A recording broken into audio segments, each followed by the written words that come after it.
Dahon ng ampalaya, saruyot, sitaw. Lagyan natin yung sibuyas at kamatis. Pakulo tayong tubig. Gagawa tayong laswa. Lagyan natin yung ating bagoong Pangasinan. Bagoong isda. Ito yung pinakapang natin, panlasa natin. Tansyahin na lang natin yan. Ayun. Tigdagan na natin mamaya kapag medyo kulang pa yung yan din yung pinakaasim na natin. Lagyan natin yung ating sitaw.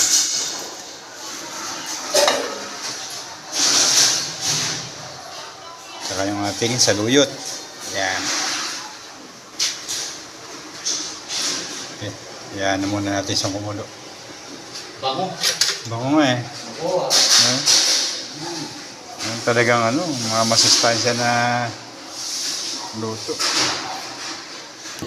Lagay pa natin tong piritong daing para dagdag. Lagay na natin yung dahon ng ampalaya. Yan. Sarap na ito.